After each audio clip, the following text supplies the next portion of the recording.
بسم الله الرحمن الرحيم يسألونك عن الأنفال قل الأنفال لله والرسول فاتقوا الله وأصلحوا ذات بينكم وأطيعوا الله ورسوله إن كنتم مؤمنين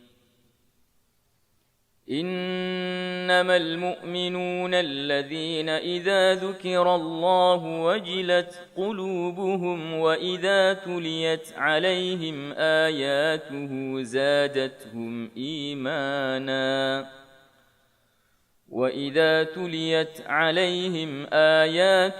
زادتهم إيمانا وعلى ربهم يتوكلون الذين يقيمون الصلاة ومما رزقناهم ينفقون أولئك هم المؤمنون حقا لهم درجات عند ربهم ومغفرة ورزق كريم كما أخرجك ربك من بيتك بالحق وإن فريقا من المؤمنين لكارهون يجادلونك في الحق بعدما تبين كأنما يساقون إلى الموت وهم ينظرون وإذ يعدكم الله إحدى الطائفتين أنها لكم وتودون أن غير ذات الشوكة تكون لكم ويريد الله أن يحق الحق بكلماته ويقطع دابر الكافرين ليحق الحق ويبطل الباطل ولو كره المجرمون إذ تستغيثون ربكم فاستجاب لكم أني ممدكم ب1000 من الملائكة مردفين وما جعله الله إلا بشرى ولتطمئن به قلوبكم وما النصر إلا من عند الله إن الله عزيز حكيم إذ يغشيكم النعاس أمنة منه وينزل عليكم من السماء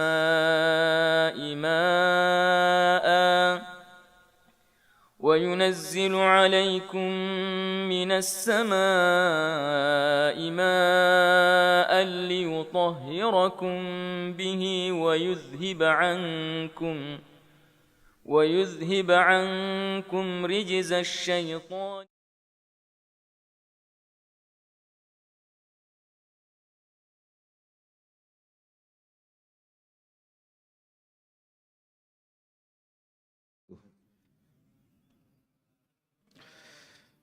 Innal hamdalillah nahmaduhu wa nasta'inuhu wa nastaghfiruh wa na'udzu billah min syururi anfusina wa sayyiati a'malina may yahdihillahu fala mudhillalah wa may yudlil fala hadiyalah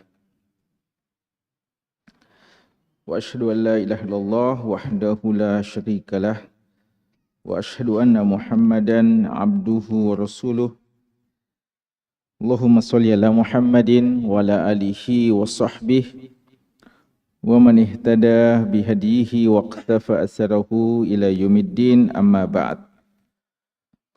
Hadirin bapak-bapak dan ikhwah sekalian, hafizakumullahu ta'ala jami'an. Alhamdulillah pada malam hari ini, di malam Ahad, di malam yang ke-13 di bulan Rabiul Awal 1444 Hijriah,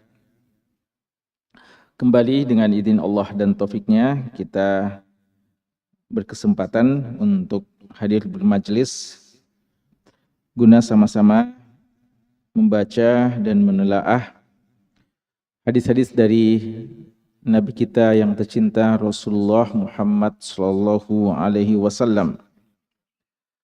Hadis-hadis beliau yang dikumpulkan dan dihimpun oleh Al-Imam Abu Zakaria Yahya bin Sharaf An-Nawawi rahimallahu ta'ala dalam kitab yang beliau beri judul dengan Riyadus Shalihin min Kalam Sayyidil Mursalin. Riyadus Shalihin, tamannya orang-orang soleh, min Kalam Sayyidil Mursalin, yang berisikan sabda dari pemimpin para rasul Nabi kita Muhammad sallallahu alaihi wasallam. Hadirin sekalian, pembahasan kita masih dalam pembahasan kitab Al-Fadail, kitab tentang keutamaan amal-amal soleh, dan masih dalam pembahasan tentang keutamaan Qiyamul Lail. Pada pertemuan kita yang terakhir kita sudah membahas satu hadis yang diriwayatkan oleh sahabat yang mulia Abu Yusuf Abdullah bin Salam radhiyallahu taala anhu. Hadis yang cukup terkenal yang pertama kali didengarkan oleh Abdullah bin Salam dari Nabi sallallahu alaihi wasallam, yang menyebutkan tentang keutamaan salat lail, utamanya pada saat manusia kebanyakannya tidur, orang yang melaksanakannya, dan juga beberapa amalan-amalan yang lainnya, menebarkan salam, memberikan makan kepada orang yang memerlukannya, dan juga silaturahim. Amalan-amalan tersebut akan memasukkan hamba-hamba Allah ke dalam surga Allah Subhanahu wa taala. Kita sudah bahas satu hadis tersebut. Malam hari ini kita akan membahas beberapa hadis, ya, insyaallah masih terkait dengan masalah keutamaan Qiyamul Lail. Kita usahakan membahas beberapa hadis yang menjelaskan tentang beberapa tata cara, ya, dari salat lail. Di samping juga masih ada satu hadis yang membahas tentang keutamaannya. Jadi hadis-hadis yang tersisa ini kebanyakan menjelaskan tentang tata cara salat lail dan juga bagaimana kadar salat lail dari Nabi kita sallallahu alaihi wasallam. Tersisa satu hadis yang menjelaskan tentang keutamaan salat lail, yaitu hadis yang kita bahas pertama, hadis yang ke-1167. Wa an Abi Hurairah radhiyallahu anhu qala, dari sahabat yang mulia, perawi dari para sahabat, Abu Hurairah radhiyallahu anhu, beliau mengatakan, qala Rasulullah sallallahu alaihi wasallam, Rasulullah sallallahu alaihi wasallam bersabda, afdalus siyami ba'da Ramadan, seafdal-afdal, seutama-utama puasa sesudah puasa Ramadan, Syahrullahil Muharram, yaitu puasa di bulan Allah, bulan Muharram. Wa afdalus salati ba'dal fariḍah, dan salat yang paling afdal, yang paling utama sesudah salat yang wajib, salatu al-lail, yaitu salat lail. Rawahu Muslim, hadis ini hadis yang sahih, diriwayatkan oleh Imam Muslim rahimallahu taala. Ada berapa faedah yang bisa kita ambil dari hadis ini? Hadis ini menjelaskan kepada kita keutamaan dua ibadah, yaitu ibadah salat dan ibadah puasa. Dan dua ibadah ini, sebagaimana yang dijelaskan oleh ulama kita, dia adalah ibadah yang badaniyah, ibadah yang memerlukan kekuatan fisik dan tidak terkait langsung dengan persoalan harta. Beda dengan haji dan beda dengan infak sedekah. Karena itu dua ibadah ini di antara wasilah untuk mendekatkan diri kepada Allah Subhanahu wa taala. Dan biasanya ya mereka-mereka kalau kita baca biografi para ulama kita terdahulu dan orang-orang soleh kita terdahulu, ketika mereka dikatakan sebagai hamba-hamba Allah yang soleh, yang paling sering disifatkan pada mereka adalah dua ibadah ini, yaitu bagaimana sholat mereka di malam hari dan bagaimana puasa mereka di siang hari. Ya, dua ini ibadah yang memang sangat terkait dengan bagaimana seorang hamba dengan Allah Subhanahu wa taala. Beda dengan sedekah yang memang di samping dia adalah ibadah yang sangat dicintai oleh Allah, juga terkait dengan ibadah sosial kita dengan orang lain. Bagaimana kita berbuat dengan baik dengan sesama kita. Dua ibadah ini ada yang wajib dan ada yang sunnah tentunya, ya. Di sini dijelaskan untuk puasa, kata Nabi SAW, afdolus siyami ba'da Ramadan syahrullahil muharram. Puasa yang paling afdol setelah puasa Ramadan, puasa di bulan Allah, bulan Muharram. Ini menjelaskan kepada kita bahwa puasa yang wajib hanyalah puasa bulan Ramadan. Ya, puasa yang wajib hanyalah puasa sebulan di bulan Ramadan itu. Adapun yang lainnya, maka dia wajib disebabkan sebab tertentu, atau disebabkan karena seorang mewajibkan atas dirinya sendiri, seperti puasa nazar. Adapun puasa qadha itu juga wajib, tapi pada hakikatnya dia adalah pengganti dari puasa yang wajib itu, seperti puasa Ramadan. Tapi hadis ini ya menjelaskan kepada kita bahwa puasa yang wajib ya adalah puasa Ramadan. Dan hadis ini juga menjelaskan kaidah penting bahwa ibadah yang wajib itu lebih utama daripada ibadah yang sunnah. Ya, ibadah yang wajib adalah ibadah yang lebih afdal daripada ibadah sunnah. Artinya, fiqhul aulawiyat dalam beribadah, skala prioritas kita dalam beribadah adalah memperbaiki yang wajib, membereskan hal-hal yang wajib, setelah itu kita tambah yang wajib dengan amalan-amalan yang sunnah. Dan tidak boleh sebaliknya, kita disibukkan dengan yang sunnah, lalu yang asal, yang wajib itu kita abaikan, atau masih sangat-sangat kurang, ya.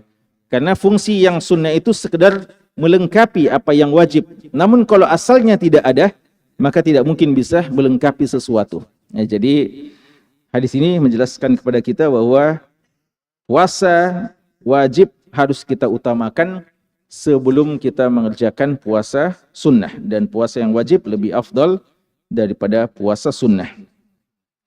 Hadis ini menjelaskan juga kepada kita bahwa puasa jika dilihat di antara bulan-bulannya, ya. Jadi puasa itu boleh sepanjang tahun. Bulan apa saja. Yang wajib cuma Ramadan. Adapun yang lainnya silahkan kita berpuasa. Tapi dari seluruh bulan yang ada setelah bulan Ramadan, maka puasa yang paling afdal puasa di bulan Muharram. Bukan puasa di bulan Safar, tidak di Rajab, tidak di Rabiul Awal, tidak di bulan-bulan yang lainnya. Jadi dari sisi bulannya setelah bulan Ramadan, maka ibadah yang paling afdal atau puasa yang paling afdal di bulan tertentu adalah bulan Muharram. Dan ini juga menjelaskan kepada kita bahwa di antara kekhususan bulan Muharram adalah penamaan Muharram sebagai Syahrullah, sebagai bulannya Allah. Padahal kita tahu semua bulan adalah ciptaannya Allah. Semua bulan pada hakikatnya adalah Syahrullah, bulannya Allah. Tapi tidak kita dapati dalil yang menyebutkan Syahrullah kecuali pada bulan Ramadan, kecuali pada bulan Muharram, bahkan tidak juga pada bulan Ramadan. Ya, Ramadan dengan segala keutamaannya, bahkan kita tidak ragu untuk mengatakan Ramadan lebih afdal daripada seluruh bulan-bulan yang ada. termasuk bulan-bulan yang haram, tapi tidak disebutkan sebagai syahrullah. Satu-satunya bulan yang dikatakan sebagai syahrullah adalah bulan Al-Muharram. Dan ketika satu makhluk dinisbatkan atau disandarkan kepada Allah, maka itu menunjukkan keutamaan makhluk tersebut. Ya, dalam istilahnya, dia adalah idhafatu tashrif, penyandaran sebagai bentuk pemuliaan. Sebagaimana istilah Abdullah kepada Nabi Muhammad SAW dan istilah Baitullah untuk Ka'bah atau Baitullah secara umum untuk masjid-masjid, yaitu bukan berarti pembatasan bahwa cuma itu ya punya Allah, tapi menjelaskan tentang keutamaan makhluk tersebut. Atau naqatullah, ontanya Allah. Semua onta pada hakikatnya adalah ciptaan Allah, tapi dikhususkan untuk ontanya Nabi Saleh. Lalu masalah yang mungkin patut dipertanyakan, apa maksudnya puasa di bulan Muharram? Apa maksudnya puasa di bulan Muharram? Dari keumuman hadis ini difahami bahwa dianjurkan berpuasa selama bulan Muharram. Hadis ini difahami bahwa keutamaan berpuasa di bulan Muharram. Apakah seluruhnya? Bisa difahami seperti itu, tapi berdasarkan hadis-hadis yang ada dari Aisyah radhiyallahu taala anha, maka ada info penting dari Aisyah radhiyallahu anha bahwa Nabi kita sallallahu alaihi wasallam tidak pernah menyempurnakan satu bulan untuk berpuasa kecuali bulan suci Ramadan saja. Berarti maksud dari afdolnya berpuasa di bulan Muharram tidak dilaksanakan secara sebulan penuh, ya, tapi berarti memperbanyak. Lalu kalau kita pelajari hadis-hadis yang lain tentang puasa di bulan Muharram, kita dapati ada beberapa hari yang dianjurkan secara khusus untuk puasa di bulan Muharram, yaitu puasa Asyura, ya, puasa 10 Muharram yang Nabi kita sallallahu alaihi wasallam menyebutkan dalam hadis Muslim juga dari Abu Qatadah bahwasanya dia menghapuskan dosa setahun. Lalu dianjurkan juga puasa sehari sebelumnya, ya, untuk menyempurnakan perbedaan kita dengan ahlul kitab. Itu yang dikenal dengan puasa Tasu'a. Dan sebagian ulama juga menganjurkan puasa tanggal 11-nya. Berdasarkan sebuah hadis yang diriwayatkan Imam Ahmad, Nabi kita sallallahu alaihi wasallam mengatakan sumu yauman qablah au yauman ba'dah. Puasa juga sehari sebelumnya, sehari sebelum 10 Muharram atau sehari setelahnya. Namun ini sudah pernah kita terangkan, hadisnya ada kelemahannya, walaupun tidak sedikit ulama juga menganjurkannya. Kalau begitu, apakah berarti yang dimaksudkan afdolnya puasa di bulan Muharram, maksudnya puasa di hari-hari itu saja, tanggal 9, 10, dan 11? Jawabannya tidak. Kalau kita mau cuma mengkhususkan, maka kita khususkan pada 9, 10, 11. Tapi kalau kita mau, kita perbanyak, ya. Dan ini berbeda dengan orang yang kadang menebarkan hadis-hadis yang lemah, palsu, bahkan yang mengatakan anjuran puasa sejak tanggal 1 Muharramnya atau akhir Muharramnya atau di hari-hari tertentu mereka sebutkan. Kita katakan tidak sahih penentuan puasa khusus di bulan Muharram kecuali 9 dan 10 saja. Dan ada juga 11, namun ada sedikit kelemahannya. Adapun hari-hari yang lain, maka bisa kita berpuasa, bahkan bagus kita berpuasa dengan dasar memperbanyak, ya, memperbanyak puasa di bulan Muharram, karena itu masuk dalam keumuman hadis afdhalus siyam ba'da Ramadan siyamu syahrillahil Muharram, ya. Dan hadis ini juga menjelaskan kepada kita bahwa untuk bulan Muharram, kan bulan Muharram ini masuk apa? Di antara bulan-bulan haram, Ashhurul Hurum. Dan ulama kita menjelaskan seperti penjelasan dari Qatadah, bahkan sebelumnya Abdullah bin Abbas radhiyallahu anhuma, bahwa yang dimaksudkan keutamaan bulan haram itu dianjurkan memperbanyak amal-amal soleh dan menghindari amal-amal dosa, ya, karena dosa dilipat gandakan hukumannya ketika dilakukan di bulan-bulan haram, sebagaimana amal-amal soleh dilipat gandakan pahalanya ketika dilakukan di bulan-bulan haram. Dan ulama menjelaskan yang dimaksudkan adalah amal soleh secara umum diperbanyak. Tapi berdasarkan hadis ini, untuk bulan Muharram, di antara semua amalan soleh, maka yang paling dianjurkan diperbanyak di bulan Muharram adalah puasanya. Ya, jadi untuk bulan Muharram, di antara sekian amal soleh yang bagus kita galakkan, kita lakukan, kita perbanyak, maka yang paling ditekankan di bulan Muharram adalah ibadah puasa. Yang kedua, tentang sholat. Nabi SAW mengatakan, kemudian ada satu masalah sedikit ya, sebelum kita melangkah masalah sholatnya. Satu masalah yang disebutkan oleh ulama kita adalah pertanyaan yang muncul ketika kita melihat sabda Nabi SAW, sebaik-baik puasa adalah puasa di bulan Muharram setelah bulan Ramadan. Artinya, sebaik-baik kita memperbanyak hari berpuasa adalah bulan Muharram setelah bulan Ramadan. Namun kalau kita mencoba membaca bagaimana puasa-puasa Nabi SAW setelah Ramadan, ternyata kita dapati puasa beliau yang paling banyak bukan puasa Muharram. Justru puasa di bulan Sya'ban. Ya, puasa di bulan Sya'ban. Kenapa beliau mengatakan puasa yang terbaik bulan Muharram? Lalu kenyataannya beliau sendiri mempraktikkan puasa beliau yang paling banyak puasa Sya'ban, bukan puasa Ramadan. Kata sebagian, bukan puasa Muharram. Ya, kata sebagian ulama kita, ada berapa jawabannya? Paling tidak ada dua jawaban yang terkenal. Yang pertama, mungkin beliau melakukan itu, ya, melakukan salah satunya, melakukan puasa Sya'ban, memperbanyak sebelum beliau tahu, ya, sebelum beliau tahu bahwa puasa Muharram lah puasa yang lebih afdal setelah bulan Ramadan.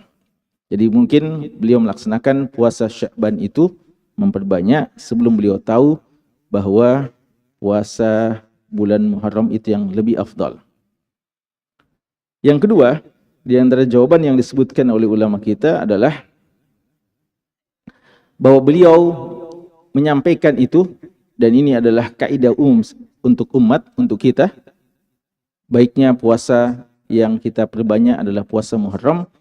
Adapun beliau sendiri melakukan puasa Sya'ban karena adanya sebab-sebab yang lain. Ya, sebab-sebab yang lain yang terkhusus untuk beliau. Di antaranya gimana? Di antara yang disebutkan adalah beliau mau mempersiapkan dirinya untuk berRamadan dengan sebaik-baiknya, ya. Maka ini sebagai bentuk pelatihan. Walaupun ini juga sebenarnya secara umum untuk kita.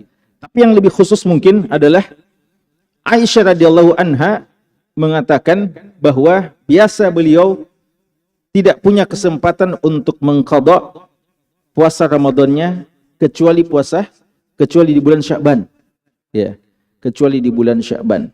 Karena kesibukan beliau berkhidmat kepada Nabi SAW. Maka kata ulama kita, mumpung Aisyah radhiyallahu anha itu berpuasa di bulan Sya'ban, ya, berpuasa di bulan Sya'ban, maka beliau juga berpuasa, ya, memperbanyak puasa di bulan Sya'ban. Karena di hari-hari yang lain juga Aisyah dan sebagian istri Nabi kadang tidak berpuasa karena mungkin di waktu-waktu itu kadang Nabi kita punya hajat kepada mereka sehingga mereka tidak bisa melaksanakan puasa sunnah.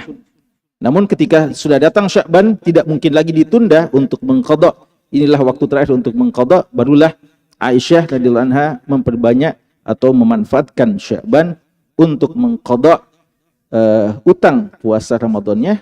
Maka karena istri beliau juga berpuasa, maka beliau juga ikut berpuasa. Ya, ini di antara jawaban yang sebagian ulama kita tentang kenapa kelihatannya ya pasti tidak bertentangan, ya, tapi kelihatannya ada pertentangan antara sabda beliau dengan perbuatan beliau. Kemudian masalah puasa, masalah salat. Wa afdhalus salati ba'dal fariidhah salatul lail. seafdal salat setelah yang wajib. Ini lagi penegasan bahwa seharusnya kita mengerjakan yang wajib dulu, memperbaiki yang wajib. Setelah itu mari kita tambah dengan salat-salat sunnah. Dan kenapa orang bisa mengerjakan salat sunnah? Ya, ulama menjelaskan orang mengerjakan salat sunnah itu setelah mereka sudah merasakan kenikmatan melaksanakan salat-salat yang wajib. Ya, ketika kita sudah melaksanakan salat wajib dan kita merasakan ketenangan, kenyamanan, dan kebahagiaan mengerjakan perintah Allah kepada kita, maka kita mengatakan, saya masih ingin ya Allah. Maka disyariatkanlah puasa-puasa, salat-salat atau ibadah-ibadah sunnah untuk ya menambah pundi-pundi pahala kita, sekaligus juga untuk menutupi kekurangan yang mungkin terjadi, ya mungkin terjadi pada sebagian ibadah-ibadah wajib kita. Salat sunnah banyak sekali, ya. Salat sunnah banyak sekali. Tapi hadis ini menegaskan bahwa di antara sekian banyak salat sunnah yang dianjurkan dan dicontohkan oleh Nabi kita sallallahu alaihi wasallam, maka salat yang paling afdal salatul lail. Ya, makanya wajar ketika Imam Nawawi menempatkan hadis ini dalam bab tentang keutamaan salat lail. Bahwa ternyata salat lail adalah salat yang paling afdal. Padahal kalau kita baca salat-salat yang lain, kita akan dapati keutamannya. Kita baca salat duha, keutamannya. Kita baca salat salat sunnah yang lainnya, kita baca keutamannya. Ternyata dari semuanya yang paling afdal adalah salat lail. Sebenarnya ada khilaf yang cukup kuat antara salat lail dengan salat rawatib yang 5 ini, ya. Salat rawatib artinya yang menyertai salat-salat wajib. Ini di antara khilaf yang paling kuat. Adapun salat-salat yang lainnya hampir dikata sepakat ulama kita bahwa salat lail lebih afdal daripada salat duha, lebih afdal dari salat-salat sunnah apa saja. Yang ada khilaf cukup kuat adalah mana lebih afdal, salat lail atau salat sunnah rawatib. Karena kedua-duanya selalu dijaga oleh Nabi kita sallallahu alaihi wasallam, kecuali pada waktu safar. Ya, tidak semua salat sunnah rawatib beliau kerjakan, tapi ada yang satu beliau pertahankan, yaitu salat 2 rakaat sebelum subuh, ya, salat sunat 2 rakaat sebelum subuh. Alasan ulama kita mengatakan salat rawatib lebih afdal karena dia paling dekat dengan wajib. Dan kaidah mengatakan ma qaraba syai'u utiya hukmah. Ya, ma qaraba syai'u utiya hukmahu. Apa yang mendekati sesuatu maka diberikan hukumnya. Artinya hukumnya sama dengan itu atau mirip dengan itu. Maka ketika salat sunnah rawatib ini namanya adalah salat sunat penyerta salat wajib, ada yang sebelum salat wajib, ada yang setelah salat wajib, maka hukumnya hampir-hampir wajib, hampir sama dengan salat-salat yang wajib. Maka ya ini di antara alasan ya ulama kita yang mengatakan dia adalah lebih afdal daripada salat lail. Namun wallahu taala alam, ya, berdasarkan hadis ini maka dia boleh dikata kedua afdal, ya, kedua setelah salat lail, ya, kedua yang afdal setelah salat lail.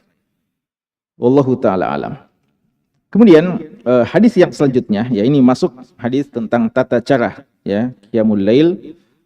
Hadis Abdullah bin Umar radhiyallahu anhuma anna Nabiya sallallahu alaihi wasallam qala, bahwasanya Nabi sallallahu alaihi wasallam bersabda, salatul laili masna masna. Salat lail itu 2 rakaat, 2 rakaat. Fa idza khifta as-subha, tapi jika kamu sudah khawatir akan masuk waktu subuh, fa'autir bi wahidatin, maka berwitirlah dengan 1 rakaat atau dalam 1 rakaat. Muttafaqun alaih. Hadis yang selanjutnya, ya, kita baca sekalian karena masih dari Abdullah bin Umar radhiyallahu anhuma, hadis ke-1169. Karena Nabi sallallahu alaihi wasallam adalah Nabi sallallahu alaihi wasallam yusalli minal laili, melaksanakan salat lail masna masna, 2 rakaat 2 rakaat. Yutiru bi rakaah, beliau melaksanakan witir 1 rakaat. Muttafaqun alaih, hadis riwayat Bukhari dan Muslim. Hadis ini mirip, ya. Cuma bedanya kalau hadis yang sebelumnya sabda Rasulullah, hadis yang setelahnya perbuatan Rasulullah yang juga diceritakan oleh Abdullah bin Umar radhiyallahu anhuma. Ada beberapa masalah penting ya dari dua hadis ini. Pertama, penjelasan hukum asal salat lail itu 2 rakaat ya. Hukum asal salat lail 2 rakaat. Ini yang tidak ada khilaf tentangnya. Yang ada khilaf tentang 4 rakaat sekaligus. Memahami makna hadis Aisyah radhiyallahu anha, kana yusolli arba'an ya. Nanti akan ada pembahasan. Kana yusolli arba'an. Beliau Nabi kita sallallahu alaihi wasallam salat 4 rakaat. La tas'alan husnihinna wa tulihinna. Jangan lagi tanya tentang bagaimana panjangnya dan bagusnya salatnya. Ini difahami oleh sebagian 4 rakaat maksudnya 4 rakaat sekaligus. Ya, dan ada yang berpendapat seperti itu. Namun untuk mengkompromikan dengan dalil-dalil yang lebih banyak dan praktek yang lebih banyak dari Nabi kita sallallahu alaihi wasallam, ya mereka mengatakan maksud 4 rakaat itu adalah 2 tambah 2 lalu istirahat panjang ya. Jadi dikatakan 4 rakaat karena 2 tambah 2 lalu istirahat panjang, lalu nanti setelah itu 2 tambah 2 lail. Asalnya adalah 2 rakaat. Waktu sudah mau masuk waktu subuh, barulah kita disuruh witir ya, Beliau tidak mengatakan faida akmalta ya umpamanya atau faida sholaita 10 rakaat, 10 rakaat sudah selesai atau 8 rakaat sudah selesai maka cepat witir. Beliau tidak bilang gitu. Beliau mengatakan kita baru bisa berhenti ya. Artinya harus menyesuaikan segera ketika waktu sudah hampir habis. Bukan menyesuaikan masalah jumlah ya. Maka jumhur ulama kita memang tidak membatasi salat lail itu harus 11 rakaat. Yang tidak membatasi salat lail itu harus 11 rakaat karena Nabi sendiri memberikan peluang bagi kita untuk salat terus salat ya. Dan hadis ini juga menjelaskan kepada kita bahwa salat lail itu ditutup dengan apa yang dinamakan dengan salat witir ya, ditutup dengan apa yang dinamakan salat witir.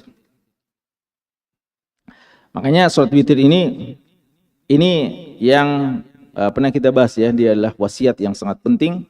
Dan dia ini yang dipandang oleh sebagian ulama kita wajib ya, seperti pendapat Hanafiyah mewajibkannya, dan sebagian ulama mengatakan dia wajib ketika seorang melaksanakan salat lail.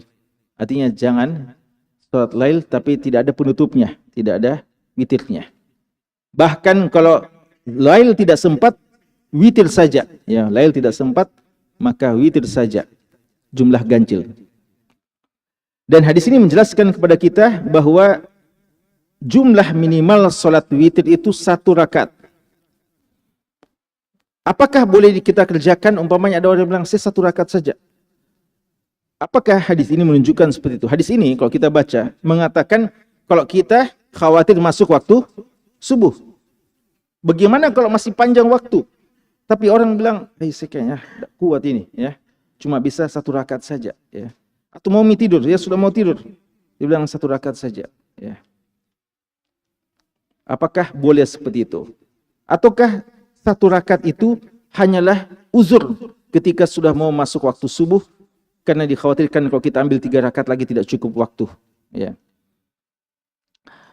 Ada khilaf tentang masalah ini, namun yang kuat wallahu alam boleh seseorang salat witir 1 rakaat walaupun waktu masih panjang ya. Kalau dia cuma sanggup itu maka tidak mengapa. Dalilnya Muawiyah radhiyallahu taala anhu dalam hadis Bukhari mengerjakannya. Lalu ketika dipertanyakan ya, sampai-sampai Muawiyah sempat dipertanyakan kenapa ini Muawiyah cuma 1 rakaat saja witirnya. Lalu sahabat yang lain mengatakan huwa faqih. Ya, dia adalah seorang sahabat yang bukan sembarangan, seorang yang faqih yang juga meriwayatkan dari Nabi sallallahu alaihi wasallam, berarti bukan ijtihad beliau, dan ya berarti beliau memahami bahwa salat witir adalah minimalnya 1 rakaat ya, tidak harus nanti dikerjakan 1 rakaat kalau sudah kepepet waktunya. Jadi bisa ya. Tentu saja makin banyak makin afdol ya.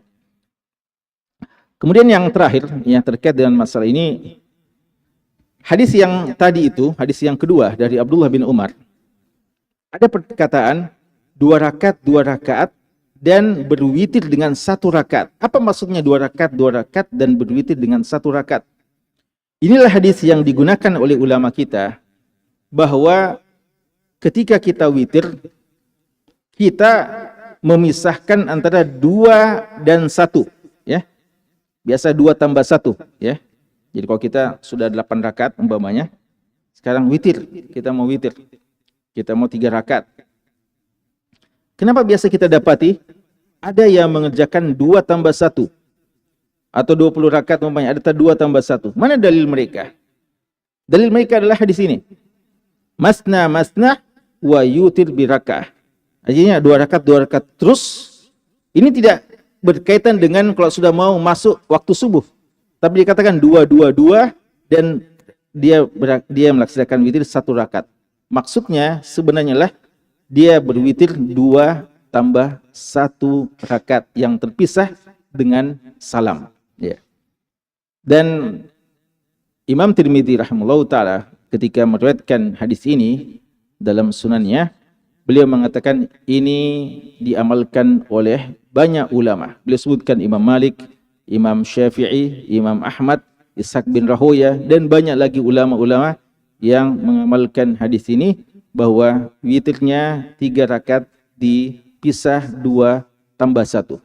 Walaupun hadis yang juga mengerjakan langsung sekaligus tanpa diselingi atau tanpa dipisahkan dengan salam itu juga ada, ya. Tapi perlu difahami bahwa tidak sembarangan ya ulama kita ketika mereka berstimbat ya tentang disyariatkannya atau dibolehkannya minimal ya, tapi disyariatkannya bahwa kita witir juga kadang 2 tambah 1. Yang ada khilaf ya, sebagian juga ulama mempersoalkan bacaan surat Al-A'la, lalu surat Al-Kafirun dan surat Al-Ikhlas. 3 bacaan ini apakah diamalkan hanya pada saat salat witir 3 rakaat sekaligus itu, ataukah juga dia diamalkan pada saat salat witir dengan cara 2 tambah 1? Ini sebagian ulama kita mempersoalkannya ya. Di antaranya yang minal mutaakhirin Syekh Abdul Aziz At-Tarifi hafizallah menyebutkan bahwa salah faham yang mengatakan pembacaan Al-A'la, lalu Al-Kafirun dan Al-Ikhlas itu pada saat sholat 2 tambah 1. Yang benar adalah pada saat sholat 3 rakaat sekaligus saja. Ya.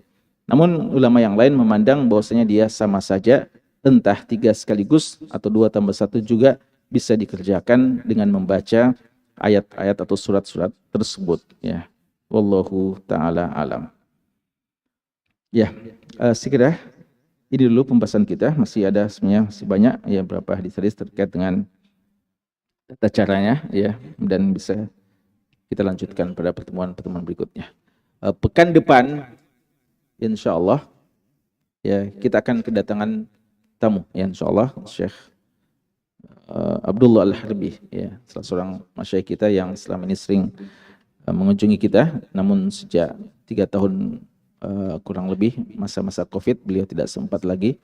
Insyaallah beliau akan berkunjung kembali ke Makassar, dan insyaallah ada kesempatan ya beliau di malam Ahad ini untuk memberikan taklimnya kepada kita semuanya, dan kita semua bisa memanfaatkan ya kedatangan beliau dan dars-dars yang beliau akan sampaikan selama di Makassar.